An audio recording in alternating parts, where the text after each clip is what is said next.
अच्छा ख्वाजा साहब एक चीज मैं अर्ज करना चाहना था। हाँ जजमेंट जी है वो जरूर देख लेना। हाँ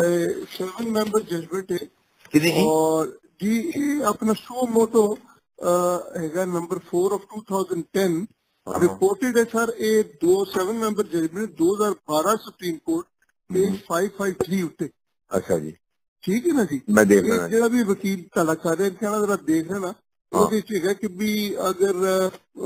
ਚਲੋ ਬਾਰੇ ਤੁਸੀਂ ਪੜੋਗੇ ਤਾਂ ਮੈਂ ਪੜ੍ਹ ਲੈਣਾ था मैं ਉਹ ਵੀ ਦੇਖ ਲਈ ਇਹਦੀ ਜਜਮੈਂਟ ਜਿਹੜੀ 7 ਮੈਂਬਰ ਬੈਂਚ ਹੈਗੀ ਹੈ ਜਿਹਦੇ ਚ ਉਹਨਾਂ ਨੇ ਕਿਹਾ ਕਿ ਜਦ ਤੱਕ ਐਕਟ ਨਹੀਂ ਬਣਦਾ ਉਹਦਾ ਤੁਸੀਂ ਜਿਹੜਾ ਗੌਰ ਨਾਲ ਪੜੋ ਤੇ ਉਹਦਾ ਕਲਾਸ 3 ਮੈਂ ਹਾਈ ਨੋਟ ਤਾਂ ਲਿਖੇ ਤੇ ਉੱਥੇ ਉਹਨਾਂ ਨੇ ਰਸਤਾ ਦਿੱਤਾ ਹੋਇਆ ਹੈ ਉਹ ਮੈਂ ਦੇਖ ਲੈਣਾ ਮੇਰਾ ਜੀ ਸਰ ਮੈਂ ਦੇਖਿਆ ਹੈ ਉਹ ਵੀ ਸਾਡੇ ਕੋਲ ਵੇ ਆਊਟ ਹੈ ਉਹ ਵੇ ਆਊਟ ਹੈ ਸਾਡੇ ਕੋਲ ਅਦਰਵਾਈਜ਼ ਕੋਈ ਕੇਸ ਹੀ ਨਹੀਂ ਸੀ ਬਣਦਾ। ਹਾਂਜੀ ਬਿਲਕੁਲ ਠੀਕ ਹੈ ਮੈਂ ਅभी ਇਹ ਹੁਣੇ ਦੇਖ ਦੂਸਰਾ ਫਾਇਲ ਸਾਹਿਬ ਅਗਰ ਕੋਈ ਬੰਦਾ ਤਿਆਰ ਹੋਵੇ ਤੁਹਾਡਾ ਮਨੀਰ ਅਹਿਮਦ ਖਾਨ ਵਾਲਿਆਂ ਨੇ ਇਸਤੇਮਾਲ ਕਰ ਲਓ ਇਸ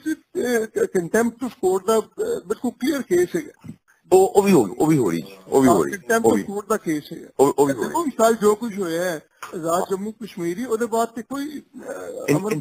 ਮੇਰੇ ਹਾਲ ਜੀ we are just waiting for the ਐਵੇਂ ਹੁਣੇ ਆਰਡਰ ਕਰਦੇ ਪਏ ਨੇ ਉਹ 3 ਮੈਂਬਰ ਬੈਂਚ ਸ਼ਾਇਦ another half an hour 1 hour and we are filing a contempt application file हो रही है। चल ठीक थैंक यू सर।